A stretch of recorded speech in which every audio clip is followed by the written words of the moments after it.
Welcome into the Kings Beat podcast. I am James Ham, Kings Insider for ESPN 1320 and the Kings Beat. Joining me this evening, we're doing a late night show. We're, of course, a Blue Wire podcast. But joining me this evening, KCRA 3, Sean Cunningham. Sean, how are you? Running a little Hi, tardy James. this late. Well, so it is usually me. I am the one that doesn't get here on time. I apologize. It did say I just saw Brendan's tweet back to me about the clock. Yeah, I was tardy. It's my fault. I was on the phone. I was getting intel for this show and for all these questions, right? Likely excuse. Something Yeah, Intel unproven. for the show. I have lemonade. I've got water in this hand, although the lemonade should probably be in the yellow cup. Yeah. That I have. Yeah. And I have extra water and hold it. What is happening? My candle is back. Oh, Well, Sean's it gonna have just to went be out. mid- it Sean. just went out. I don't like Sean that. is literally going to have to get up and go urinate like mid-show. I know. Like, I gotta hydrate all these guys. beverages. No, you know what Okay, it is. So hold on, no, because I have I haven't gotten lemonade in like a long time Since you were 8. because since juice box, right? I like iced tea. Capri I like the Sun. black iced tea, not sweetened and anything. And I'm on Simply Lemonade, which is delicious, and I haven't had it in a long time. Very good. Highly Simply recommend. Lemonade. If you'd like to sponsor the show, you can. Oh, yeah, reach please us do. Here, that's right. Come through. Of course, now that Sean has got all of his fluids, like he showed us all of what he's going to drink during the show, we should welcome in Brenden Nunes from the King's Pulse podcast, which is back. It is. Hello. It is, Sean. Maybe one What is day that? we'll have you on or something. Who knows? Oh, It's a okay. podcast. I have a water. I also have a Dutch Bros for what it's worth. This tastes like straight cough syrup. It is not good. What is your drink there? Because everyone I know that gets something there, it's like a whole thing of sugar. Yeah, these are like the Rebels that I don't do as much. These are like a Red Bull thing, damn near. But I like an iced coffee. There's a thing called a Golden Eagle, big caramel guy. And I think that's pretty good. Where it's like I- half, it's like at least a quarter cup of just Oh, caramel. yeah. Yeah, Yeah. because You we're say all sharing. caramel or caramel? Caramel. I am If you say drinking caramel, I just- don't want to talk to you. The Just Iced Tea, Nice. very hibiscus. This is really good. You know what this tastes like? It tastes like the tropical tea at Starbucks. That's what it kind of Okay. tastes like. So the passion tea. So Yeah. good stuff. What's going on, everybody? Sorry, we're messing around starting the show. First of all, we never announce these shows, so thanks for anyone who jumped in. Thanks for all of you that jumped in at like 8:15 and then waited for Sean to get here for another 20-something minutes. It happens. Like, Yeah. it's kind of the par Sorry. for the course. Just the business side, if you're watching here on YouTube, we'd love it if you hit the thumbs up. Also love it if you subscribe to the channel and do all that stuff. Jump on board with the Kings Beat. Go to thekingsbeat.com. Like, there's massive content like starting up right now. It's just absolutely overwhelming how much content that we get for media day and then the first day of training camp. So media day was on Monday. I got to hang out with these two fine fellas on Monday. You're We welcome. reconvened today for training camp. We had training camp as well. Day one. Let's start with actually, before we get into training camp, before we get into media day, let's just start with the news that broke this afternoon, and that is that Jonathan Kuminga signed a 2-year $48 million deal with the Golden State Warriors, according to Shams Charania. So Kuminga watch is officially over. He will not be a Sacramento King. He will be a Golden State Warrior. I don't know if we've seen the last of this, because to be honest with you, he did not get, he did get like waived the no trade clause, I believe. So he could be traded any point, and we will have to see what happens. But I'm not going to concern myself with Jonathan Kuminga anymore, because he's not going to be a Sacramento King.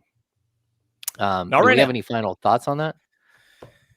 Yeah, I mean, I'm glad that it's over personally. Like, I feel like Kuminga was kind of the talk of the last handful of months, and at least there's a solution here at this point. Obviously, the Warriors got to be able to get more of their guys in the building with Al Horford, Gary Payton, DeAnthony Melton, Seth Curry.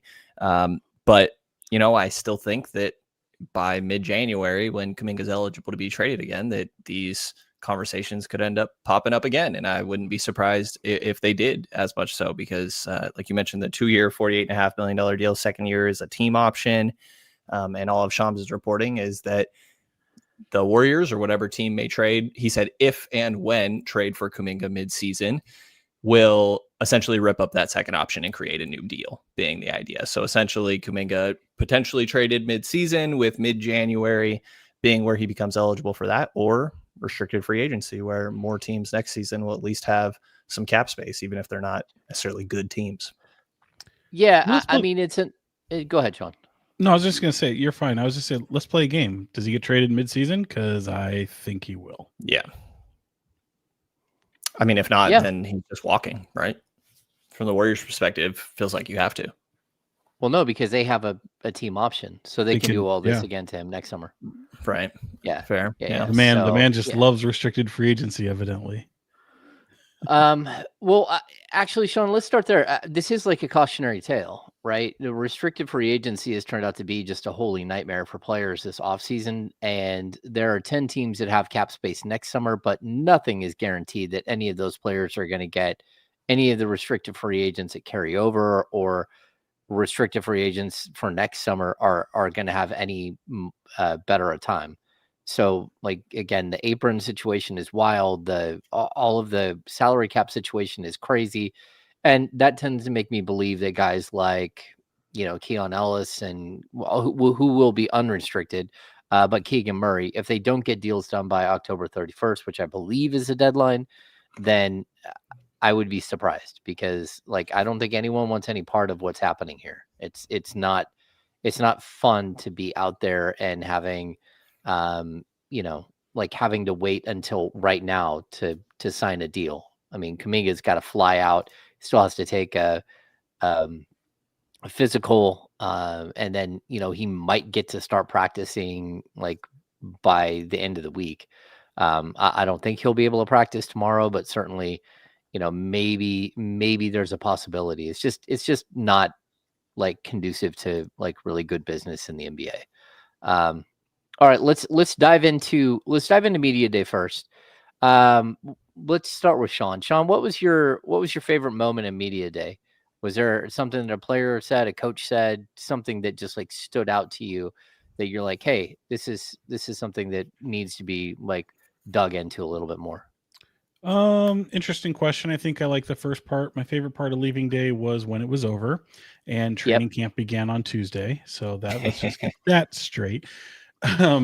The favorite part was probably how candid DeMar DeRozan got in terms of reflecting upon last year. Yes, reflecting upon last year, but also, you know, he's painting this picture, and certainly anyone listening to him, even in his exit interview, I'd throw several others, including Domantas Sabonis, in that category. At least on the exit interview days where things were just really bleak and nobody wanted to be in Sacramento. Keegan Murray admitting that he didn't spend any time here in the offseason. It was just a necessary getaway for a lot of people. But with DeMar, obviously the mental side of things is very peculiar with him. If you've read his book or followed his story, you easily know why. And in kind of talking to him a little bit, and just it was just natural. It was like, are you surprised you're here? And to me, it felt like there was this resignation of different from the when he came here. When he came here, thinking he's got a lot to still offer, still a coveted piece on the team, looking to put the Kings over the hump, so to speak, or get them into a position to be able to make a sustained playoff run. A year later, a lot of drama happens, and then you're probably thinking he probably wants to be anywhere but Sacramento. And I felt like there was this resignation to him where he's like, you know what?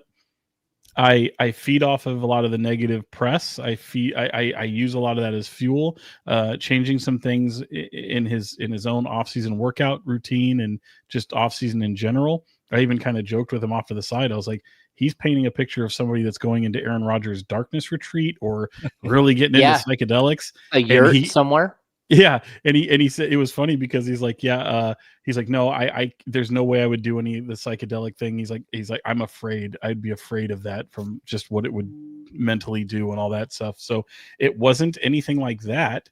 But I I would have thought he'd want to be anywhere but Sacramento, but yet there's this appreciation for what's here, what's around him. Maybe some of the things that they had gone through, obviously has a familiarity with Levine, and he knows what type of player Schruder is, and maybe it's just the no one's counting on them to do anything, and even if he's not here for the long term, give it the old college try, because he can certainly still play the type of role that he covets in maybe a winning team elsewhere to be able to extend his long Hall of Fame career. But where he's at right now, it seems like he was embracing of it. So that was kind of fascinating to see that kind of juxtaposition of how much things were terrible, and he didn't want to escape it. Like he wanted to embrace it instead. So I really kind of like that. I mean, there's several other things, but I've rambled too long. That was, to me, I think the most fascinating thing. Yeah, I think DeMar kind of has to be the highlight of all that. I think the honesty and transparency of calling last season a shit show and reflecting on how much that affected him, but also, the variance in the mindset he has this year, like Sean laid out. He said he's looking forward to every single thing this year, and that he didn't have that full feeling last season. So makes me optimistic about what that could look like for DeMar headed into this year. And maybe that means a slightly different role as well. That's TBD, obviously, as training camp's playing out now. But aside from DeMar, I think one of the other things that stood out to me is how much Doug talked about loving Dennis Schroder and kind of being part of that process in identifying him and wanting to bring him over, saying how comfortable he feels with the ball in Dennis's hands. I worry a little bit that they might be putting too much on Dennis Schroder personally, but clearly they have a extreme level of belief in what he can bring to this team, not only just like basketball wise, but I would say as a leader on both ends of the floor. Like, they're trying to play fast, they're trying to pick up 94 feet. And when it comes down to it, Dennis is kind of the one that's supposed to set the tone on both sides there. So I would say, aside from DeMar being the obvious highlight, I think spoke very, very highly, and not just Doug, the other players as well, of new point guard Dennis Schroder. Yeah, I thought the Schroeder stuff was interesting. I'm going to start with the DeMar stuff. Like, I think the honesty was cool. Like, I get it. And, again, DeMar's been very clear. Like, he understands that the end of his career is coming, right? So whether it's this year, whether it's next year, I don't think he's a player that wants to play into his 40s, although I do think he loves the game. I just don't see him as Vince Carter and just kind of elongating this thing. He does have some things to prove still, and he's trying to climb up the all-time scoring leader list. I think, what is he, 27th, 26th, 27th overall right now? And I wouldn't doubt that, like, one of the motivating factors for him coming back, not only to Sacramento, but like, playing it out here in the league, is that he's still got a chance to move up and to be, a top 20 scorer all time. And that's really crazy impressive. And I've always thought that DeMar is like the way that he's thought of by the other players, like there's a reverence with him. And that's, again, I kind of felt that when Vince Carter was here. There was like everyone in the room is like, oh my gosh, Vince Carter sitting right over there. I kind of feel that same way with DeMar. But at the same time, I kind of have a little issue with a bunch of the players just kind of like looking at last season and going, oh man, that thing slipped away. Huh. Wonder how that happened. Like, I like it happened because, a bunch of people mutinized, and then your best player wanted out, and your coach got fired. And like, I'm more of a like, hey, why don't we sit down and work this thing out while it's happening, not wait until 82 games are over and it was a complete disaster. I agree with him. It was a shit show. And, again, those are his words that he used, but like from the outside it was, and like from the inside, I guess it was even that or even a little bit more. So kind of an interesting take. The other thing that Brenden, you brought up, the Schroeder thing. I thought Schroeder had a really, really crazy moment with us where somebody asked him about pressure, which I'm not really sure how that question, like on day one of training camp or media day, really plays out. Like, I don't think Dennis Schroeder is feeling pressure. De'Aaron Fox left the team, like in January, February. It's not like you have that hanging over your head that you're replacing somebody because he was gone and the team played a bunch of games without him. But the pressure situation, I don't really know Dennis Schroeder's name, like story, like from start to finish. But when he just like came out of nowhere and said, no, like pressure is when you're 15 years old and your father passes away and you got to figure out how to help feed your family. That's pressure.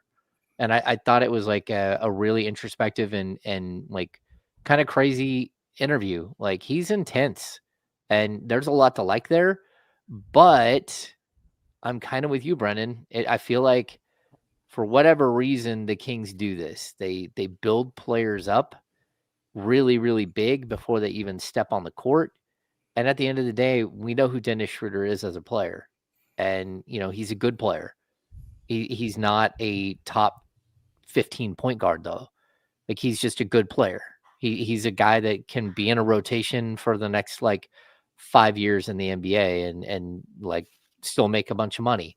But, like, expecting him to be the guy who changes everything is kind of an intriguing way that they're setting this up.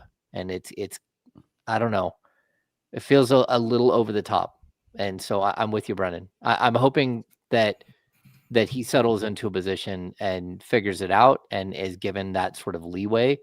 But I also don't like sort of the pressure, right? Yeah, I mean, I think that yeah, it's not meant to like you mentioned, it's not downplaying Dennis, you know, like we've seen Dennis has a good body of work and a lot of the players will say, and I think other people will point out, you know, there's two ways to look at him being on 10 different teams. It's some teams moved on from him, but there's also a handful of instances where teams wanted him on their roster. And obviously Sacramento is one of those situations. And I see why he would be the focal point of all this, right? Obviously he's the big offseason acquisition. You desperately needed a point guard. And so it's not to say that Dennis can't change things. It's just to what extent, right? And this isn't an all-star coming in that I just feel like relying on him to set the tone does make a lot of sense in certain aspects on the floor. But you have more veteran leadership already on the team, and those guys are going to play that role. Obviously, it just feels every once in a while like they're talking like they got a multi-time all-star. Yeah, that's what I kind of got. Go ahead, Sean. Yeah, and I was thinking about that too because there's a couple of things that stood out when it comes to Schroeder. I'm not trying to single you two guys out, but it kind of got the impression that a lot of people hadn't spoken to him before, which is probably pretty accurate. I'm, his real world answer to the pressure question, I think even to a lesser extent, and just looking at it as a guy who's been on it now on his 10th team and so many in the past, I think half of them over the past 2 years. In looking at that, like the pressure is off. He's in a situation where he's so embraced before he even steps foot in the city. In terms of this organization, fans put them aside, media put them aside. Talking about organizationally, from a roster creation standpoint, this is a guy who doesn't command the ball. I mean, certainly he's going to have the ball in his hands, but he's not taking really shots away from a few guys that really bank on having a bulk amount of scoring opportunities. So, and especially being a two-way player and somebody that Doug is really trying to lean on to help kind of change a playing culture to be a two-way defensive first mentality and all those things. He fits right into that. And one of the things I've always enjoyed about him over the years is this is a guy who, and when you ask him a question, he answers it. There's no skirting the issue. There's no political pivot. There's nothing there. It's genuine. He engages. He seems to really enjoy it. And I think my favorite moment in talking to him this time was asking him about being an agitator, a disruptor. And he, how every team must need one. Even today, Zach LaVine's talking about, you hate going up against Dennis. You love him on your team.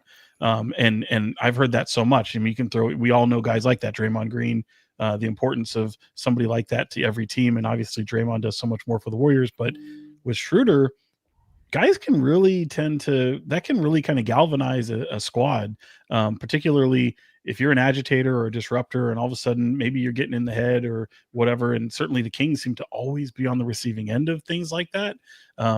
So having that little shock to the system of having somebody like him now be on your team and see how they and now go to battle that way. I'm not saying it results in wins and losses, but when people are talking about chemistry and fitting in, and Doug was talking about today, it was like guys getting acclimated. It's like, no, it looks like Dennis has been here for years, like forever. In the style that Doug wants to play and the things that he wants to draw out of players and set a tone and all these things. Because of that, like that can go a long way in building a chemistry with teams. It doesn't mean it's going to result in wins and losses, but certainly things that they're hoping to see in the early going, he'll be a big part of. Yeah. Look, I think the defensive anchor that he's going to be, the guy who's going to pick up 96 feet or 94 feet, whatever they keep saying, like they intend to press. And I think like it kind of adds the wrinkle that Doug Christie is looking to play 10 players. Like he said that on day one. He also said, like he didn't want to hear about the offense. He wanted to talk about defense. It's like, okay, that's fine. But like adding one player doesn't change your defense, especially when that's a point guard, because again, you're going to get whatever you get out of a point guard defensively. There's no lockdown point guard in the NBA outside of maybe Dyson Daniels. And I don't think Dyson Daniels is a true point guard anyways. So it's just tough to see how like this team is going to pivot so hard to being a defensive minded team. But I don't know. Maybe they will. Like what we saw in Summer League is one thing, but getting, veterans to do that is totally different. Brennan, you had something there? Yeah. I mean, I think to Sean's point, like I guess question for you, Sean, is I hear all the, how this helps the chemistry, but you kept saying like, I'm not talking about wins and losses. If you like, that is kind of the point of all this, right? And obviously the chemistry helps towards all that. But I guess that's more so my point, right? Is I'm not sure how much you can just be like, hey, we plugged in Dennis Schruder, we are going to be a much better team. Like it helps with, it can absolutely help with the chemistry. I think that the way you optimize a group obviously is when you're playing as a cohesive unit. It could help towards that. I just am I don't know how much this helps wins and losses. And I feel like it's getting a little bit discussed, obviously, like, hey, this is about to change everything.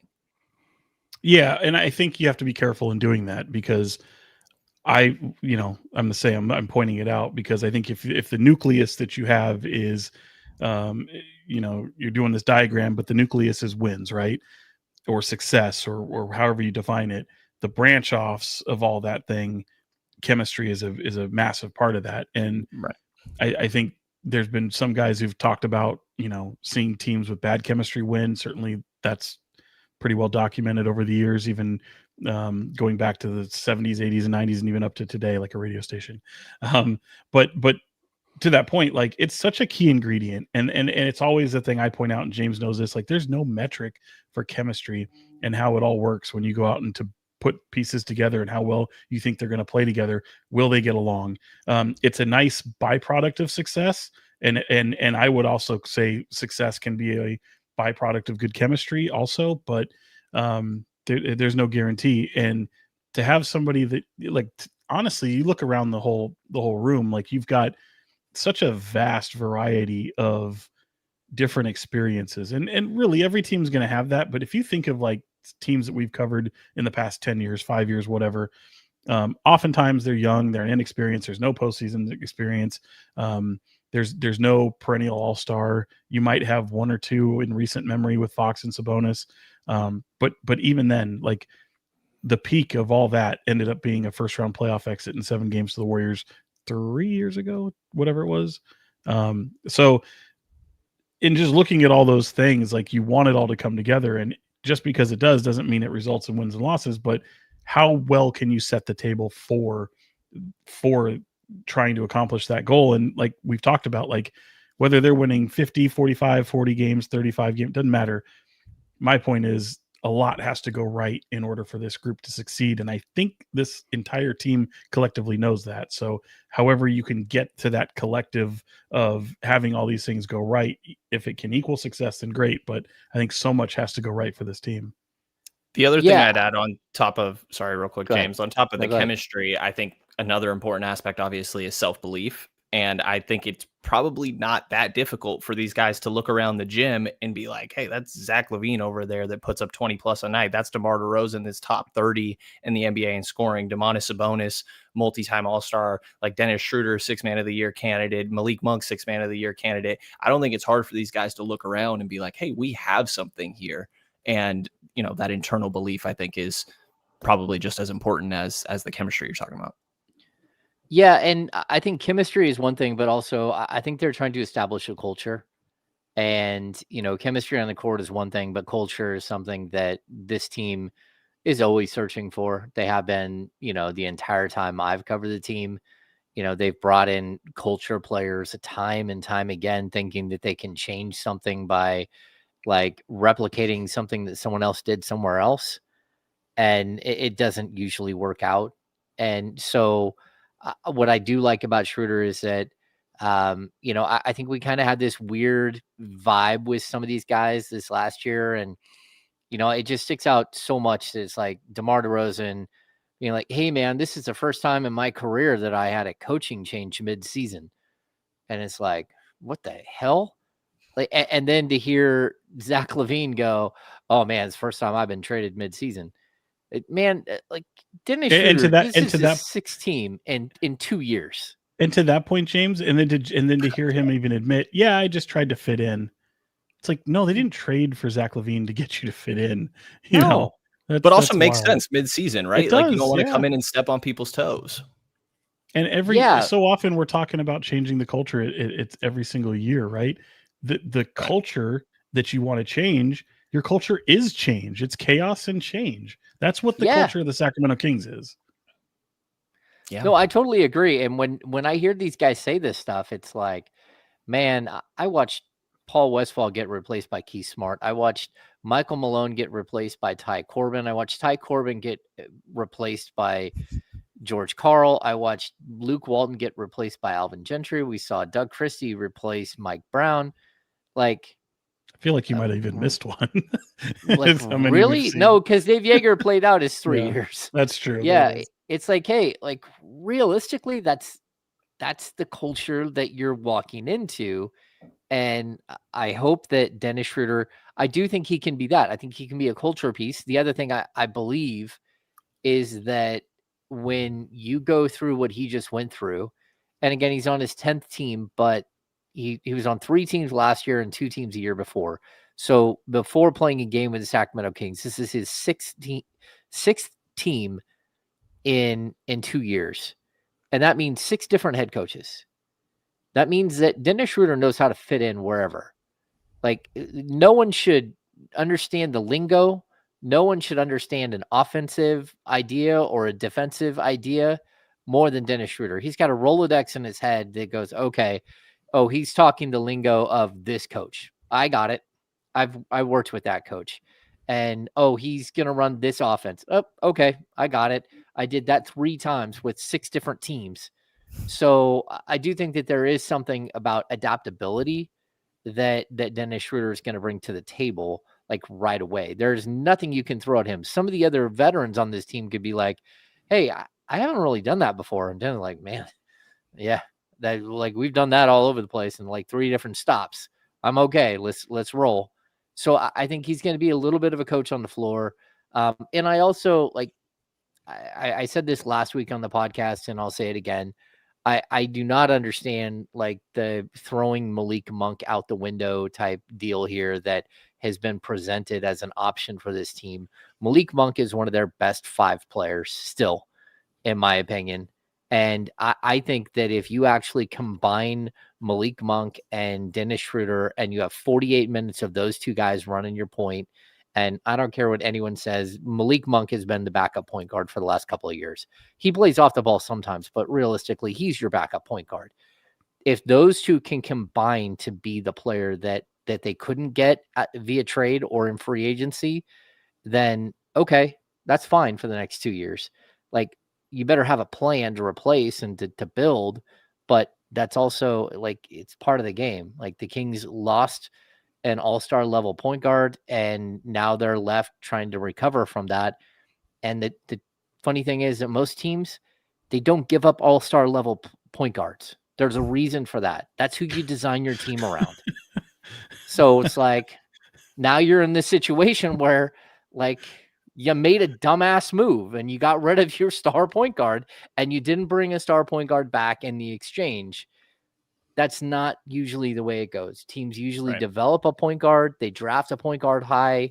They develop them. They don't go out and shop for point guards because it's just not like good business in the NBA. Can we do the exercise of what 10 players we think would play? Because I can't get past 9. Really? So starting 5, right? Hang on, wait. That's interesting because I put up 8 videos of players yesterday, and I'm like, who did I miss? Like, that's terrible. Yeah, you know what I mean? I did. I put up 8 videos, and I'm like, okay, I know that the young players didn't come out, and eventually I had to leave, right? So we had Neat Clifford, we had Reno, and Devin Carter never came out until way later than everybody else. And for that matter, I never saw Terrence Davis come out either. He was out early. He didn't come over to he was out early. He didn't come out to speak though. Oh, he didn't come to the media. Okay. No. So, by the way, go ahead, Brenden. Sorry, Sean. Before we do that real quick, just to put a, I don't know, pin. I don't even like that saying. A bow. Sure. The rose-colored glasses or drinking the purple Kool-Aid, whatever we want to say, just Johnny optimism over here. Like, this is the team you have, right? And however you're Scott Perry, you're looking to do whatever. I'm going to set that all aside. Like, just looking at this roster and you think of wins and losses, and there's also something to be said about having look at all the narratives that are on this team. Can't win with DeRozan or Levine. DeRozan and Levine not in the playoffs. DeRozan can't sustain playoff runs, can't get deep into the playoffs. Sabonis, can you win with Sabonis? Can he be among your best players? Schroeder's not a quality starting point guard. What the hell do you do with Monk? He's not good for other teams. You can't pay a 6-man, whatever that is. Can Keegan Murray step up and develop into the player? Okay. Right. Now you've got a whole lot of guys that have this whole prove it mentality. Like, of all those things, whether you win, whatever, maybe something can click there. But of all those narratives, which is the one that changes? Is there any of those that at the end of the year changes where you all of a sudden go, okay, we answered that. This one was wrong. Huh. Lay out the options again for me. Sorry. I would throw the Doug Christie one in there as well. Yeah, that's a good one. This team can't play defense. And you have a desire to push the pace and play up tempo. De'Aaron Fox is on San Antonio. Right. And is Dennis a better defender than De'Aaron? I'd say so. I mean, Dennis. I mean, I think Fox will get more steals. I think it's close. Not always indicative of good defense. Yeah. I don't know. It's just one of those things, man. Of all those, I don't know if any of them get changed, but I like having a collection of guys that have something to prove. And I think collectively, no one's mailing it in. Even go down the list to Drew Eubanks. This guy just got thrown to the curb by the Clippers. Borderline fringe NBA player. This, can he become a rotational piece? I think he has to be. I don't know. It has to be. Dario Saric. Right. Dario Saric. Who's Walking Dead. Dario right? straight up yesterday was hey, I don't know why Denver signed me if they weren't going to play me. Yeah. Yeah, the Sarge thing was so I did forget about Sarge, and I didn't put up the Sarge video. I didn't put up the Doug McDermott video. Those are the two. So that would have been 10. And then I'm with you that I don't know how you come up with the rest. By the way, did you guys hear Maxime Reynaud get his driver's license with Zach LaVine's car? Yes. Oh no. Yeah, so crazy. Yeah, apparently Max did not have a license throughout his time at Stanford and went to go take his driving test, did not have a car to do so. So Zach lent him what I'm assuming is one of his probably multiple cars. He didn't quite share what type of car. I'm going to guess Zach has 12 cars, but probably a couple. I think Zach LaVine has a plane as well to get to and from where's he at? He's down in Southern California. How much money does he make per year? He better have a plane. A lot. This year he's making $47 million, Sean. Yeah. It's good. Yeah. What was your question Yeah. again, Brendan? I'm sorry. So let's try to get to 10. Let's try to get to 10. I think I know who the 10th is going to be, but I'm curious your guys' thoughts, right? So starting lineup of Dennis Schroeder, Zach LaVine, DeMar DeRozan, Keegan Murray, Domantas Sabonis. Okay. Then we have Malik Monk, Keon Ellis, Nick Clifford. Yes. Mhm.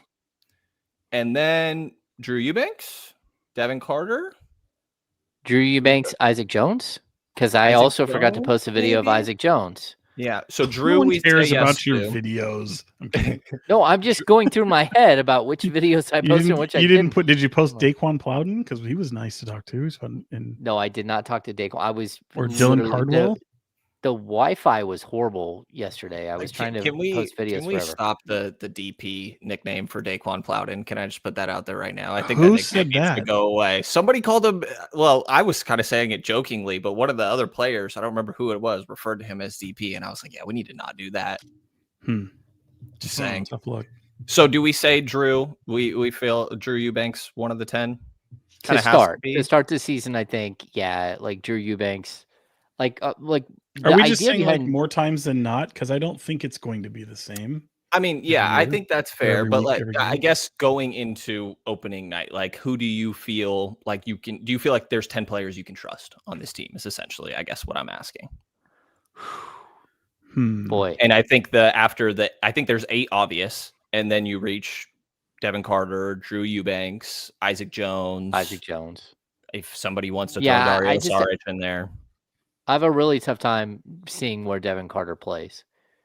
Like, there's just too many big minute players in the backcourt. Right. I mean, because the 3 bench guys that I think we feel comfortable locking in are all guards. It's Keon, Malik, and Neek. I guess you could say Neek more of like a wing, but not more of a forward, I guess. I mean, like we've talked about, they're going to have to play small ball lineups, and to Sean's point, I think the right answer here is that you're going to try different things throughout the year. Yeah. I think this Saric thing was interesting because Saric, like, first of all, I hadn't talked to Dario Saric before.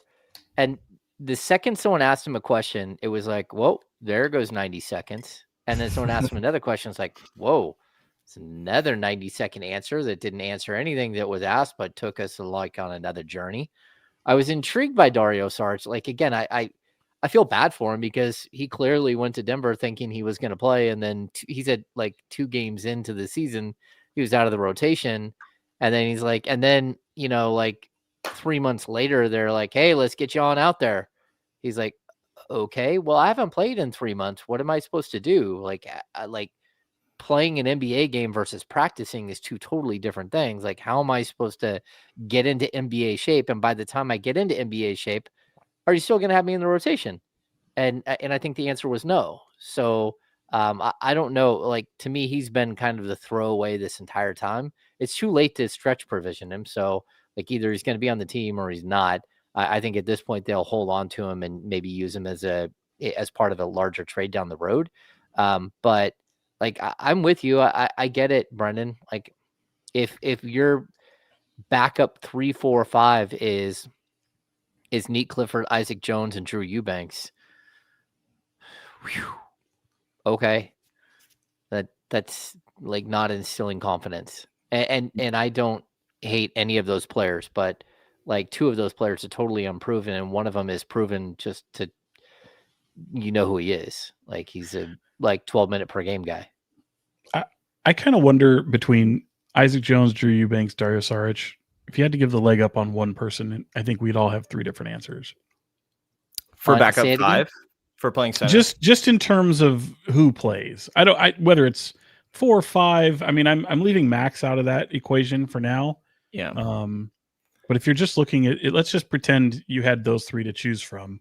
I mean, I'd probably lean Isaac, but I would honestly think that Saric might get the nod first, but Drew is obviously going to play. I don't know.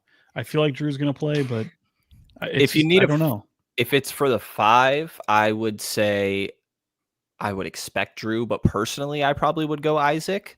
For the 4, I still don't. I'm not buying the Isaac at the 4 thing, at least until I see it more, is all. I like Isaac as a player. I think obviously he has a ridiculous story that shows a lot of improvement throughout his career, and that could continue. But I still think he's a 5 more so, and so it kind of feels like Dario's the only 4 of that grouping, right? Which is part of the complication here. Well, and I would also say I think Isaac is probably the best defender, and he's certainly the best rebounder.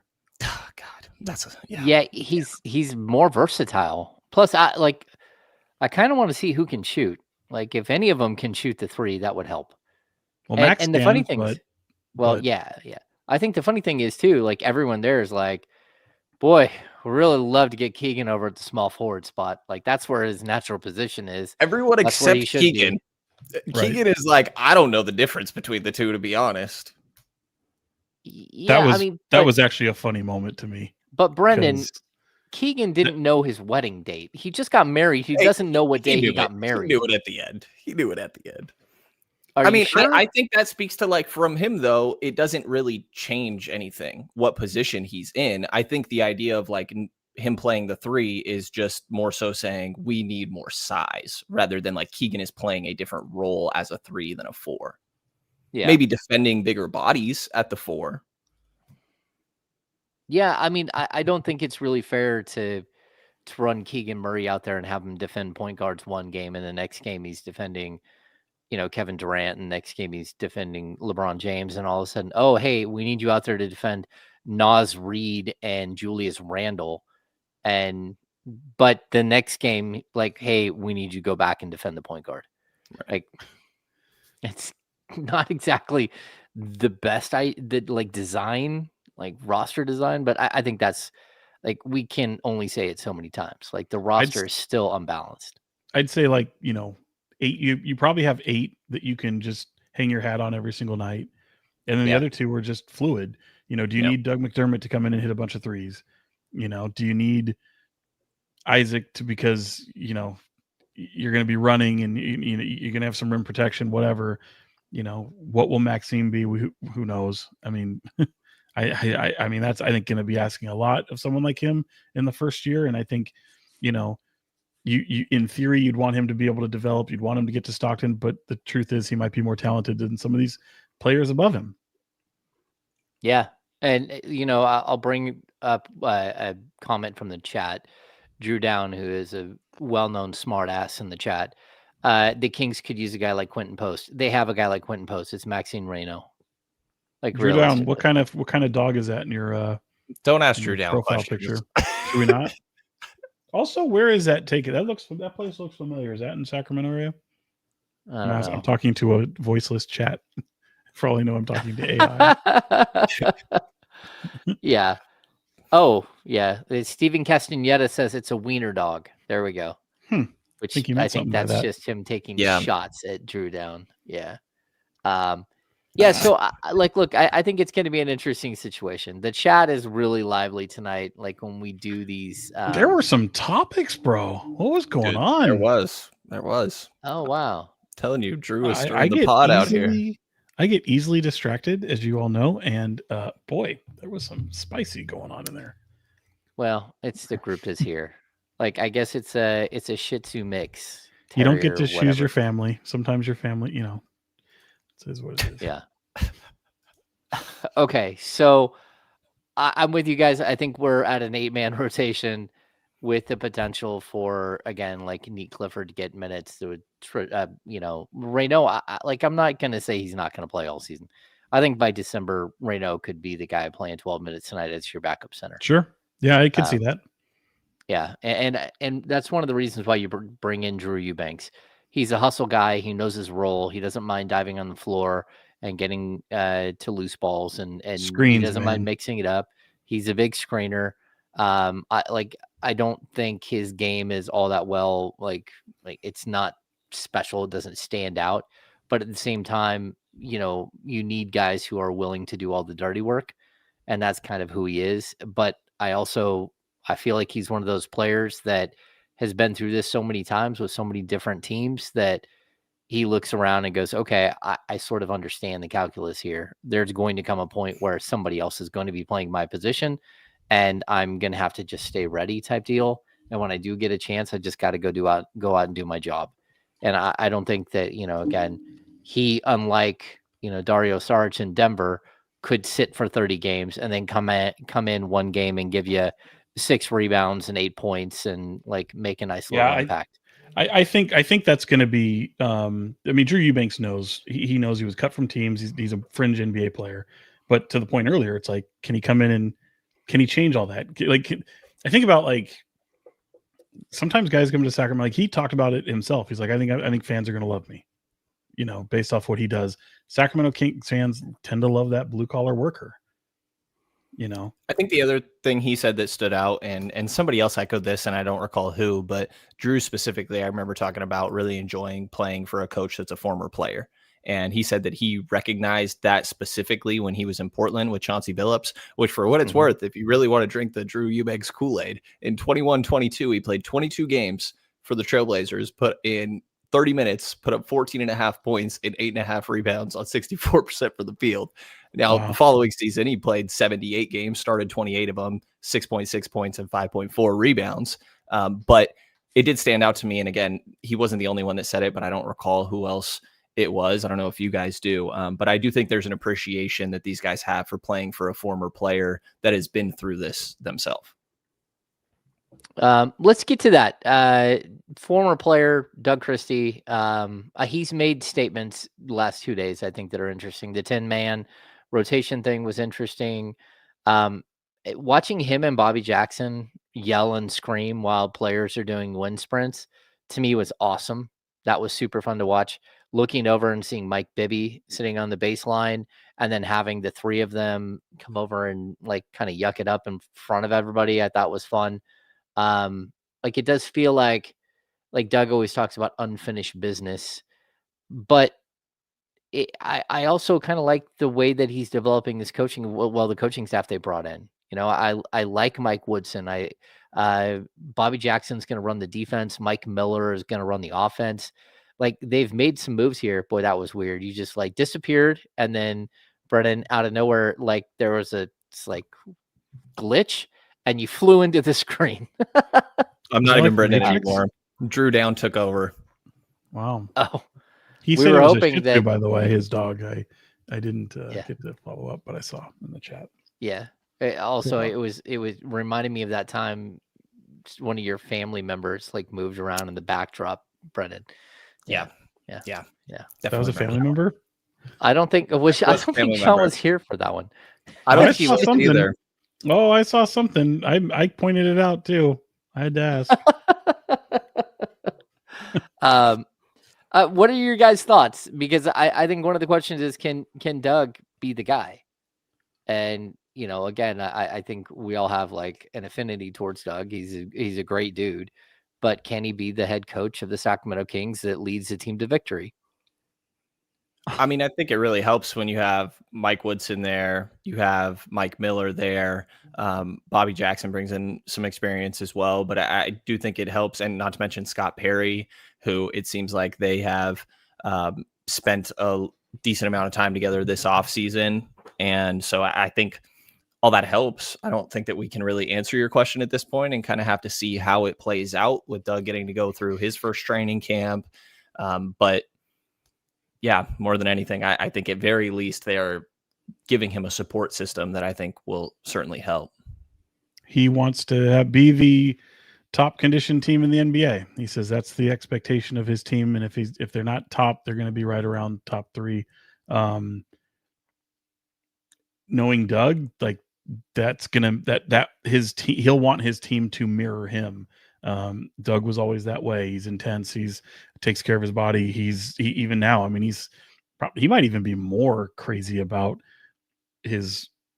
what he does for rehab and recovery with his from workouts and all that kind of stuff. Even now, as a retired, older former athlete, and I think that's good. I think absolutely, but it again, much like that Venn diagram of nucleus being the winning, like it's a recipe. It might be an ingredient, whatever. Doesn't necessarily mean you're going to win a lot, but it's the steps you need to take. And I think, part of establishing something, you want to be, he wants his team to be an extension of the head coach. And I don't know that it all happens in one training camp and one season.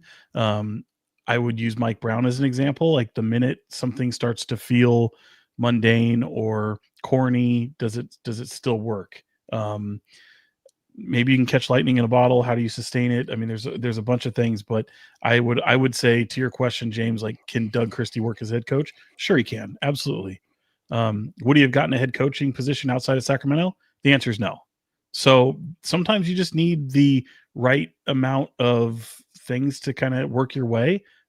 All he needed is an opportunity. And if he of all people can make this team into a top 8 team in the West, like, I think that will be a major accomplishment, especially in his first year. And let's be honest. I mean, look, we saw what he did with a pretty shaken team last year in an interim role, be able to finish with essentially a winning record. I mean, he was dealt a pretty tough hand in terms of taking over, but they found a pretty good stretch of games there where Doug initially took over and they were winning. So he has a lot of motivating words and encouragement, and he can be tough on guys. He's harder on himself than anybody. Now he has a collective group of people that mostly he picked, and he's going to have that support, and he's going to have a trust in at least the people around him.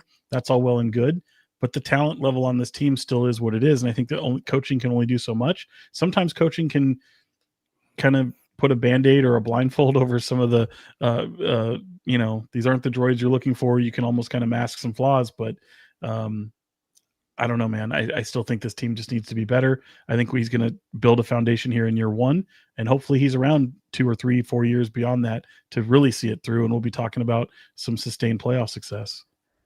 Yeah, I want to add to this too, because I mean, what Sean, you said there, I think it's true. Like, I don't know where Doug would have got another head coaching job, but I also can I clean that up 1 second? What I mean by that, at least with the experience that he had right now, if he had gone on and done some G League stuff or maybe got on a bench elsewhere, maybe it would have happened. But at least right now, he wouldn't have had another head coach. Good, sorry, buddy. Well, yeah, I'm with you. And like, to be honest with you, Doug went and like was an NBA assistant coach for 3.5 years before he got the job. Right. Like, he did put in the time and the energy to actually do it. He's not only that, but like, people can discredit this or not, but as being part of a TV broadcast, he's in the game. Like, he was in the game for the 5 years before that, 5, 6 years, whatever it was. He was talking to players every day. He was like building relationships with guys like De'Aaron Fox. He was talking to assistant coaches and having like high level conversations with those guys. Like, so he has done what it takes, but I'd also say this, like, I know that that's something that's out there, but name another team that would have hired JJ Redick as their head coach. Name another team that was going to hire Chauncey Billups as a head coach. You remember when Steve Nash got a head coaching job? There was brutal. One team that was going to hire him, and that was it. There wasn't a bunch of teams out there lining up to hire some of these guys. So I get that, but I think sometimes it, again, like Eric Spoelstra started in the film room with the Miami Heat. He wasn't a guy that was on everyone's radar until all of a sudden he was a head coach, and you're like, oh my gosh, this guy's brilliant. So I think my point is that, like, most head coaching jobs are situational, or a lot of them are. And a lot of guys who get promoted like from within are situational. And sometimes it is a guy who's been with an organization or around an organization for 20 something years. And they're like, okay, like he's put in his time, but also we talked to him. We know what his ideas are about basketball and what his brand of basketball might look like. And they're okay with that. So I think there are a lot of NBA coaches. If someone brings up Derek Fisher got probably not going to get a Magic Johnson. You remember when he got the head coaching job for like 5 minutes with the Lakers? Like, there are a lot of situations where guys wouldn't get a job if they weren't in the situation they were in. And so I'm not going to ding Doug for that. Are you with me on that? Yeah. So. Yeah. And I don't ding it for him. I mean, certainly there's examples, but just being realistic and just objective, like it likely wouldn't have happened, at least in this year. I think there would have had to have been, maybe he's on another staff, certain things like that. But you're right. I mean, people are always looking for something that's outside the box. I don't think Doug Christie is outside the box. That's not at all my thought. Like in my mind, it's what you look for. You look for a guy who's been on a staff, has a former player, who can think like a former player, passionate, loves the game, passionate, and just the want. Like, not only does he want it, like, it's not that he wants to be an NBA head coach, wants to do it in Sacramento, wants to be a part of it with the organization. I mean, I think those things go a long, long way. So it can be the right, mixture of concoction of things that just kind of come together. And if anyone can do it, it's probably Doug Christie. I mean, you're not going to see many other people who are going to be more passionate about this organization, looking to turn things around, doing it his way, and being also having this admiration for the history and what this organization means to the city. So yeah, it's almost a perfect recipe in that regard, but gotta have talent, gotta win with talent. So I think it also helps that even if, Scott didn't necessarily pick Doug to be his guy, they seem to be pushing in the same direction. I think one of the things that stood out to me is it felt like sometimes Monty and Mike were a little bit on different pages from what they were saying, like a little bit more of a tone. One of them wanted offense, one of them wanted defense. Monty's like, we just have to be good enough on defense. And Mike is saying, no, our foundation has to be defense, at least while the defensive orientation identity of this team that Scott and Doug are pushing. I am curious to see how that's going to play out given the roster that they have. At least they have the same messaging. Well, and we saw them today hanging out on the court after practice. That's a good sign. It's a good look. But also Doug has been really clear, like that Scott and BJ Armstrong brought him to the combine, let him be part of the interview process, let him be of interviewing prospects, let him be part of the discovery process for like what type of point guard they're looking for, what specific point guard they were going to go out and get. Like, I think they are on the same page. Now, again, Scott is like an old school guy who's been doing this for a long time. He's got his own guys that he's got a lot of experience with. And to be honest with you, two of them are on the staff. When you see Mike Miller and you see Mike Woodson, those are his types of guys. There's also been a ton of turnover in almost every aspect of the franchise that we're just not seeing. Like, their entire scouting team is different. Everything behind the scenes, there are a ton of people who are no longer there, and a bunch of people, like, again, we talked about it before we were coming on the show, like Chip Schaefer's back as I think like head of like strength and conditioning, but also like he has some other, like, I don't know what his title is, I don't have it in front of me. But like Chip Schaefer was here, I don't know, 10 years ago, for 3 seasons, doing that same type of job. He just has a bigger title now. Like, there's a lot of changes that have happened here. And a lot of it is Scott wants his people, and he's building something that he thinks is sustainable. And yeah, I mean, it's different, and I hope they're on the same page, and I hope they're on the same page, not just this year and next year, but like 3-4 years down the road where they're pulling the same direction. Because I do think the beauty of the early 2000 Sacramento Kings was that Jeff Petrie and Rick Adelman were always on the same page. Yeah, and Chip Schaefer, for those who don't know, was on the Jordan Bulls during the dynasty years as the same type of role. He came back to Sacramento at one point. Still has family, I guess, in the area. So yeah, it was great to see him. But also, it's also day one at training camp. If you're not on the same page, like that's a problem. I don't think and you have anything to have disagreements over quite yet. Isn't that what Zach LaVine said? Like, I think he did something similar. Somebody asked him about the vibes, and he's like, "It's day one. They better be good. Yeah, they better be good." Yeah, we're still 0-0. We still have a shot at 82-0. Yeah. So, okay. Let's see what else we got to get to. We've talked. I don't think there's a big chaos here about who's going to make the team and who's not. We've seen 3 two-way players on the roster. Those guys probably aren't changing. What do we have? Isaiah Stevens. We've got, oh boy, Dylan Cardwell and Daquan Plowden. Daquan has one of the strangest spellings of a name of all time.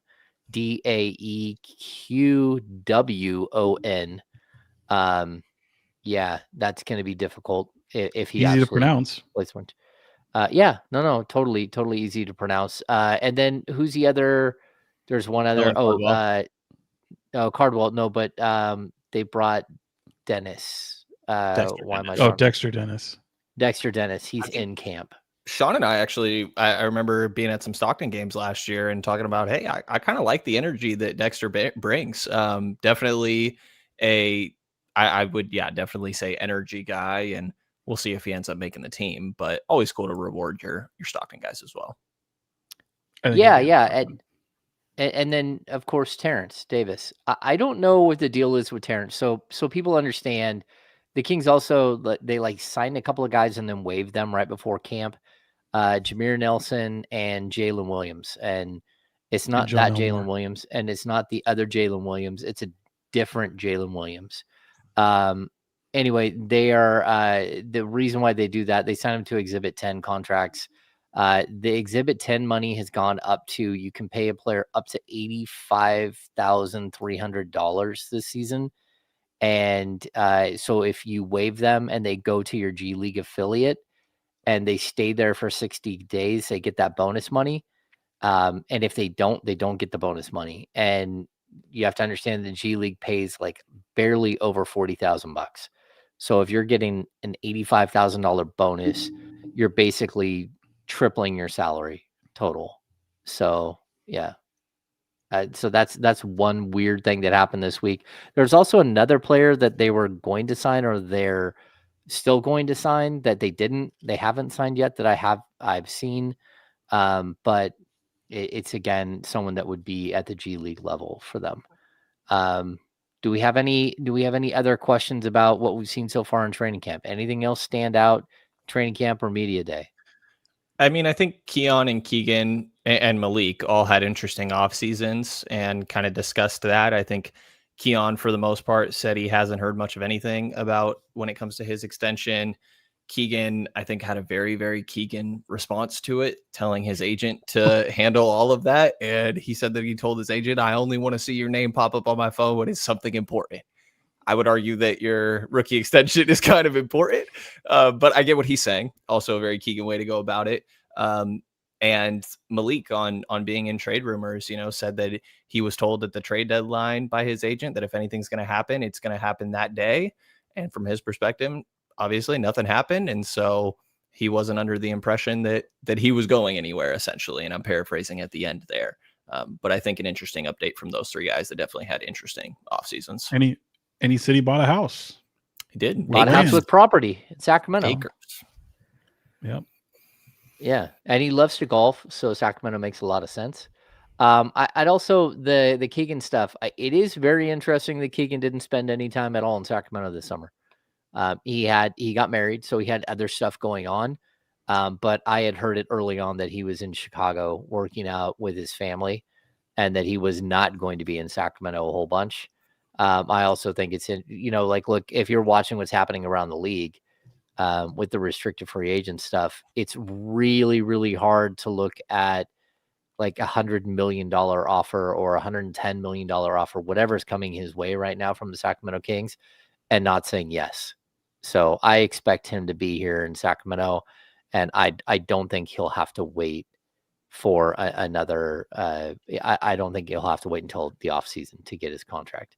I'm also hoping the same thing for Keon Ellis, but I think his is a little more complicated and a little more based on what the Kings might be able to do, like at the deadline, or might be able to do next summer to clear up some of the competition at his position.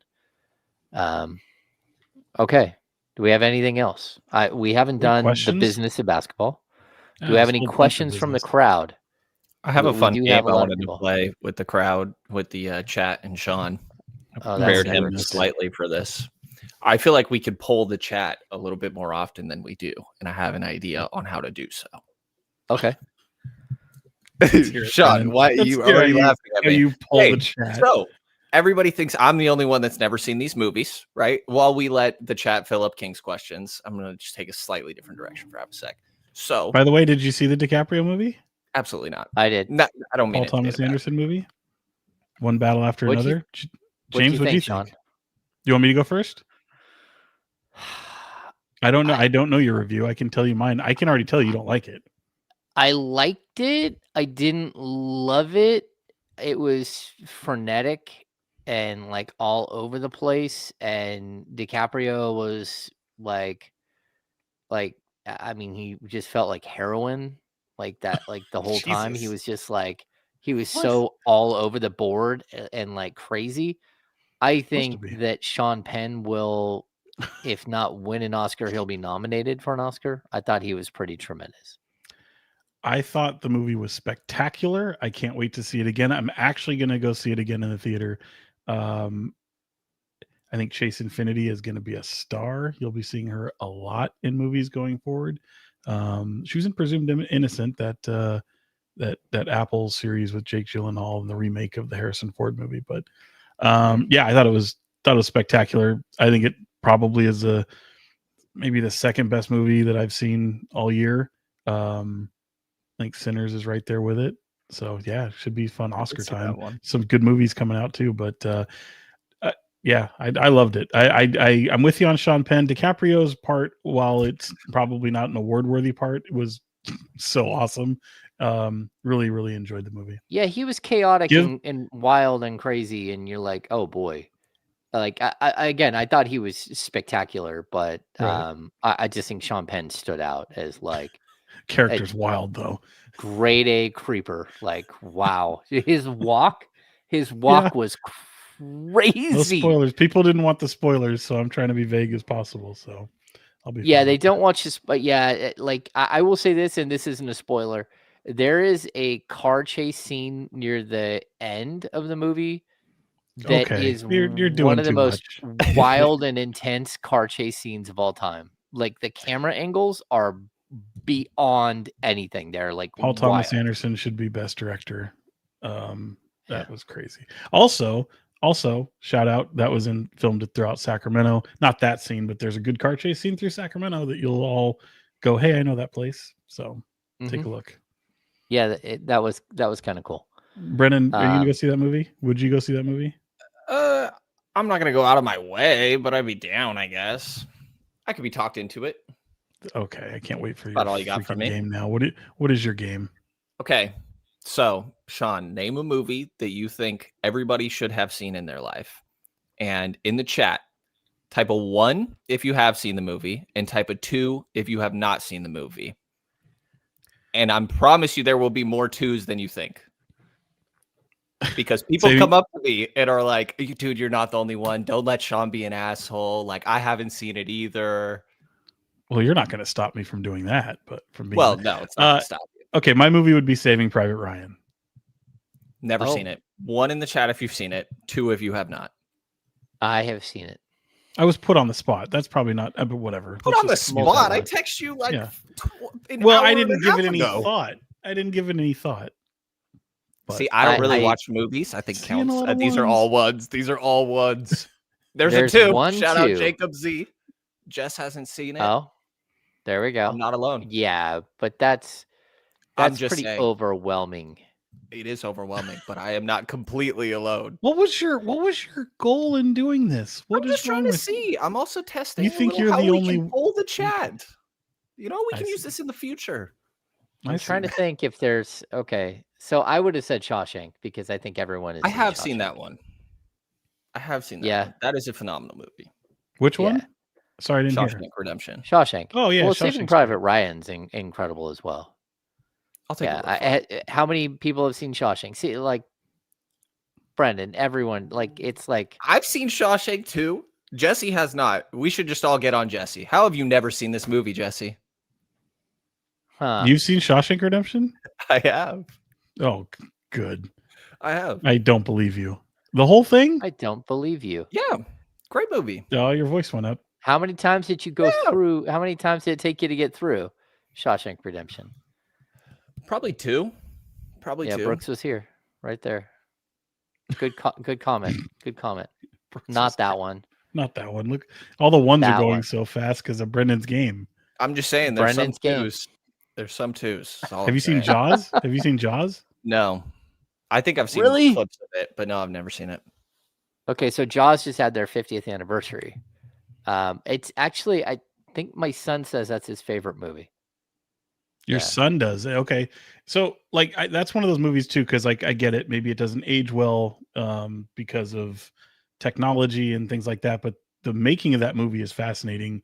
And if there is a documentary on it, I don't know where it's at, but you can probably find it. And it's really fascinating to see how they were able to do that. And just what a crazy, to quote DeMar DeRozan, shit show that it was to make that movie. There is some Jaws is consistency in incredible. here with the people that have not seen movies, for what it's worth. I think Jess Yeah, and they're Jesse all your both burner here. accounts. Yeah, That's what it exactly. is. Exactly. Yeah. It doesn't Okay. take away from the argument that there are some things that you should. I'm just saying I'm not alone. You act like I'm the only person in the world. I'm just saying. There's dozens of us, Sean. Your dad also acts like you're the only one in the world who hasn't seen these movies, just so you know. This is true. This is true. Like Kyle asked me, have I seen Jurassic Park? I have seen Jurassic Park because my dad is obsessed with this movie. My dad loves movies, and I'm a disappointment. So when that came out, it was wild. Okay, let's get you see Brett's comment there real quick, James. Throw that up on the screen for everyone to enjoy. Brett, yeah, there you go. Tarantino says it's a perfect movie, talking about Jaws along with Back to the Future, which Back to the Future is amazing. Wow. Okay, final thoughts. What do we got?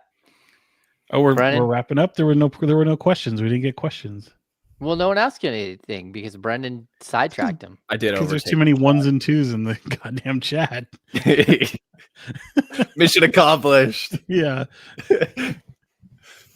My final thoughts are I am excited for, I think training camp is a lot more fun and just informative than media day, obviously. So we're going to be there every day until Saturday throughout this week. I think that we'll get a lot of good information about how all this is going to go. Some of the minor things like we didn't mention that I think we can get more details on, or Domas talking about wanting to take more threes and a quicker 3-point release. I don't think we saw that today, or at least I didn't get a peek at what that may look like. Keegan adding a little wiggle, or like Keon's off the dribble stuff. I think we'll get more clarity on some of that as this week goes on. So excited to talk to these guys a bit more. Sean? I don't know what my final thoughts are. I just covered the A's finale the other day. That was kind of weird, just because to see the first full Major League Baseball season in Sacramento kind of come to an end. And I'm not an A's fan. I mean, you don't have to be, but like obviously, like if you are just a fan of baseball of that team, they've got a lot to root for in terms of what their young players are. And I mean, Nick Kurtz could be. I mean, James, you would probably know better than me, being an A's fan or quasi A's fan, but like he's gonna be pretty incredible. He's gonna be a superstar. I'll be right back. You guys keep talking. Here I was the one that was hydrating a lot. James needed the potty break. What do you think of the Sacramento jersey? Like, I just wish it was green and not that yellow. But I guess yellow is Tower Bridge. I honestly don't care. I don't care what color it is. I'm glad to see Sacramento represented across the chest on that jersey from the team that's going to be here for 3 to 4 years. The fact it's the biggest step that they've taken in honoring their temporary home, and they should. And I get all the anger of John Fisher and A's fans and all that kind of stuff, but if you're already going to do it, at least embrace the team that's just putting you up for this time. It's going to be a part of your history at that point, and you're not going to leave on bad terms. So embrace the city. They've welcomed you. I can tell you this, like, it's not just lip service. I've been able to talk to a lot of players away from when the cameras are on, and they absolutely love it here. Like, there's guys that are thrilled to be in this market. To even though I know the fan support hasn't been maybe what some people would have expected, I think next year could be a little bit different in terms of the way tickets go and maybe what was anticipated for prices, secondary markets, all that kind of stuff. But yeah, I mean, and there's some really cool stories there. So I think it'll be fun. It was fun to cover baseball here in Sacramento.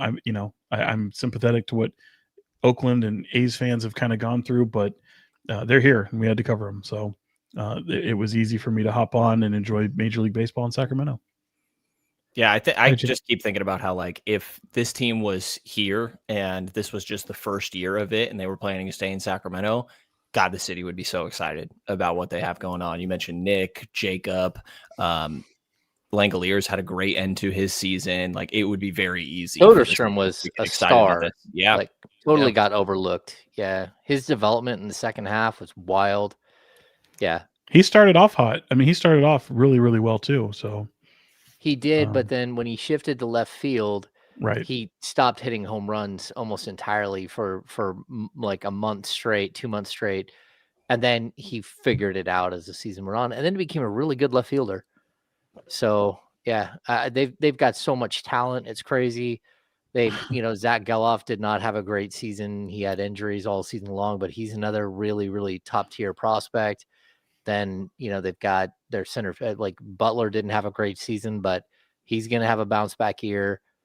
Yeah. I think that team is going to be just absolutely spectacular next year. And, again, we didn't mention, I didn't mention Rooker. Rooker is going to be, he's going to be really good for the next couple of years. Every game, 162. Played every game.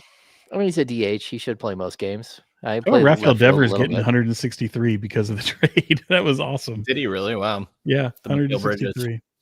It's crazy if you look at Buddy Hield. Buddy Hield has only missed like 2 games, maybe 3 his entire career, but there was a season where he played 84.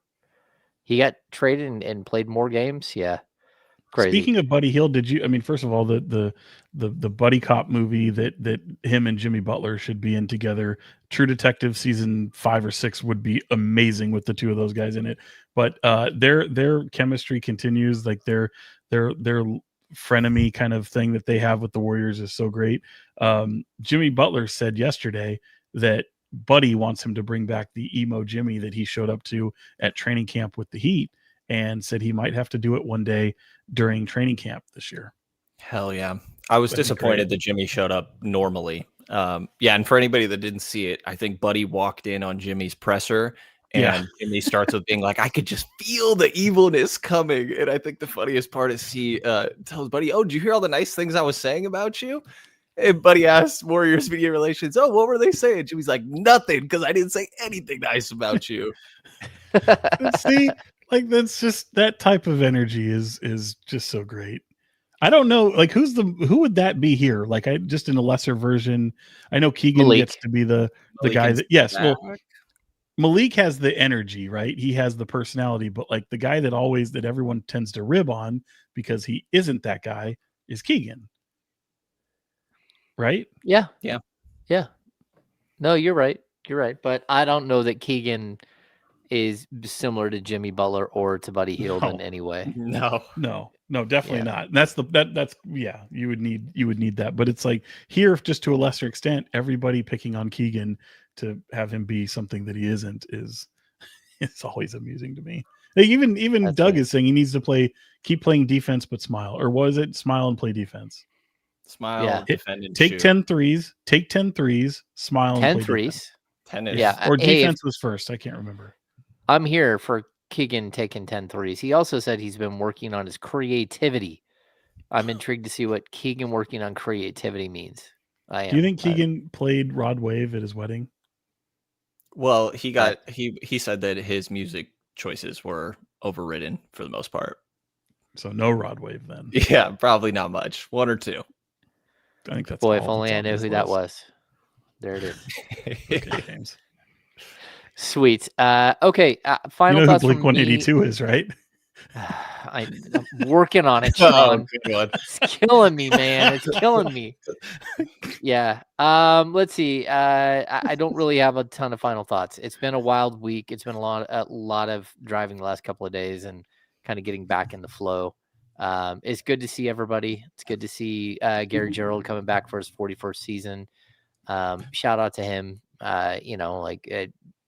Doing that job is tough on the family, and he's got plenty going on behind the scenes. So can't wait to see him out there. I don't know. It's been an interesting week. And I think the Kings, like at this point, I'm kind of intrigued to see what Scott Perry does, shifts gears now that the Kuminga thing is off the table for right now. And where do they kind of go with their there's always a player the Kings are chasing. Quentin It's Grimes. been that way for 5 or 6 years. There's always a player the Kings are chasing. It's just a matter of who it is. Yeah. So Was this? Go ahead. I just wanted to point out how Sydney Dean just put a 1 in the chat, and you're not going to hear this for another 10 minutes, but you're a little bit behind here, Sydney. You're a little behind. Do you know where the name? All right. Do you know where the name comes from? Absolutely not. Oh my God. Australia. White men can't jump. You know, honestly, haven't seen that one either. That shocker, one feels like huh? Wow, color me that one feels shocked. like I probably should have. Basketball movie. I haven't seen Love and Basketball on. either, which I know that one's yeah. Space Jam. Huh? Yeah, I've seen Space Jam, only the original. Okay, so here's my my final thoughts. Final thoughts. Oh, I thought I love Halloween. We've been I've been clear about this before. Like I have the 13-foot tall Jack from Nightmare Before Christmas. I was at the Home Depot this weekend, and the Home Depot. The Home Depot. Yeah, it used to be one of my hangouts. I have not been working on the house very much lately. They had a Stripe Gremlin animated Halloween like decoration, and I had to have it. It's like it is absolutely incredible. You know who I'm talking about? You've seen Gremlins.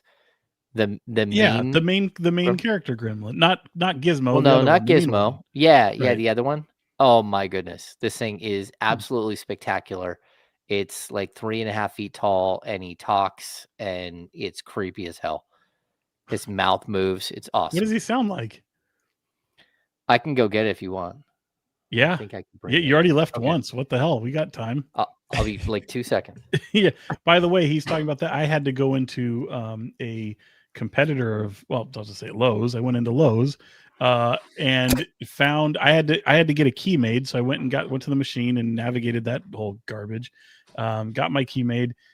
Minute I walk in, the biggest character in Ice Age, or I think it's Ice Age. I put it on my Instagram story. I don't know if any of you in the chat follow me on Instagram. So if you saw what I posted, maybe you can. No way you're plugging your Instagram right now, Sean. No, I said if. Plugging would be if I actually gave you my handle, which is Sean. I mean, you're just saying, you're missing out if you're not following me on Instagram. 100%.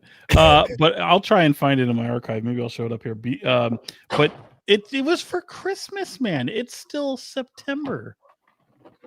Like, I don't Jesus think Christ. That's holy shit. Good Hang Lord. on. Still working on it.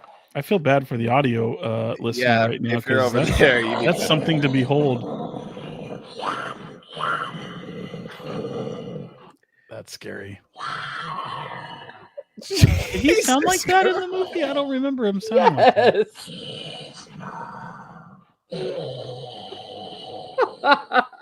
Well, nightmares. Whoa. James, who is this character? Hold on. Hopefully it's going to show up. You can is this from Ice Age? Who's that guy? Is it Ice Age, or is that? Oh, that's the Abominable Snowman. That's what I meant. Yeah, that guy. Elf? Not from. No, what is it from? From Rudolph, right? Yes.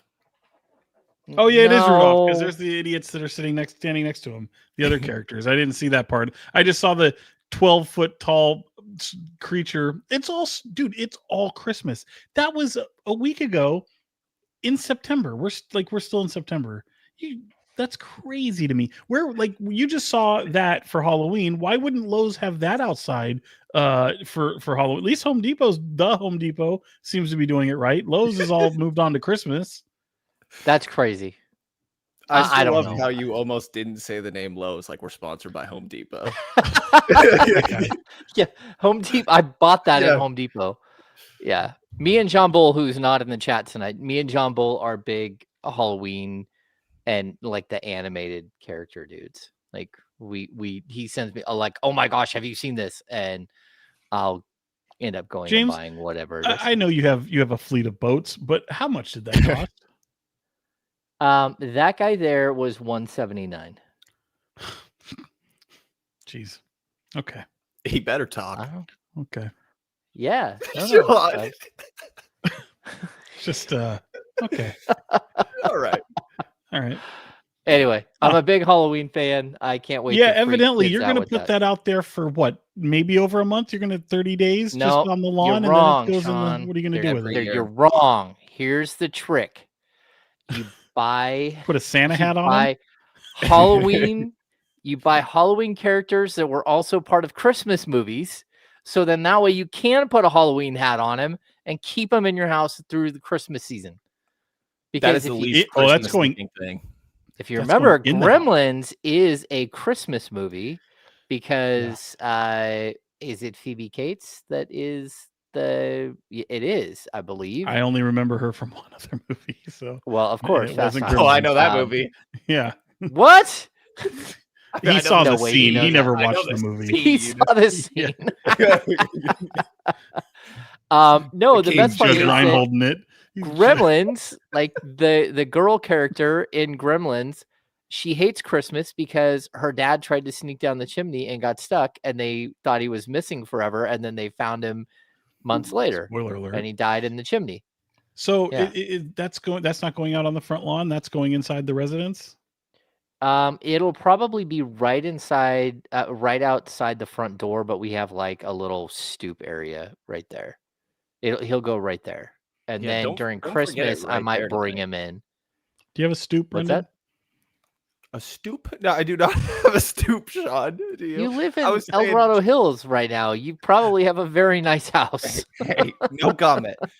I'm just saying, don't accidentally leave that thing inside the house. You're gonna come down in the middle of the night and scare the shit out of yourself. I definitely like it's been in the bar, and the corgi has not, like, she will not go anywhere near it. She's like, oh no, I don't like that. Yeah. So all right, we've wasted enough of your time. I still have Have to we? edit this and put this in audio form so everyone else will get a chance. Thanks for tuning in tonight to the King's Beat podcast. We'll be back next week. We've got tons of stuff to cover. Thanks for joining us on the live show. There's a ton of people in here. We totally appreciate it. If you don't mind, hit the thumbs up for us. Subscribe to the channel if you haven't already, and all that stuff. We're big fans of the Kings Beat fans, and it's going to be an interesting season. Who knows what's going to happen with this team? But I think we have basketball in like a week, don't we? 8 days. on Wednesday. 8 days from today. Oh boy, yeah. Is that at home? Yep, Toronto Toronto. Raptors. Oh, 7 o'clock. All right. I heard tickets were really Alright. cheap. Oh, Better be. I It's also- preseason. I also heard like some chatter that the preseason games are going to be telecast, that are going to be broadcast this year. Don't kill me if I'm wrong there, but I think there's a possibility that that the games will be on TV. So, which is something new that Kings fans always complain about. I know because when I worked at NBC, that's all I heard. It happens. So if I have more on that, I'll let you know. But yeah, I think there's a possibility. All right, so let's wrap this thing up. So for my friend KCRA 3, Sean Cunningham, and Brenden Nunes from the Kings Pulse podcast, I am James Hand King from the Kings Beat and ESPN What's that? 1320. It's good seeing you. We'll be back next week. We'll have more. Podcast candles are out. Oh, it's still Good night, y'all. Oh shit. week.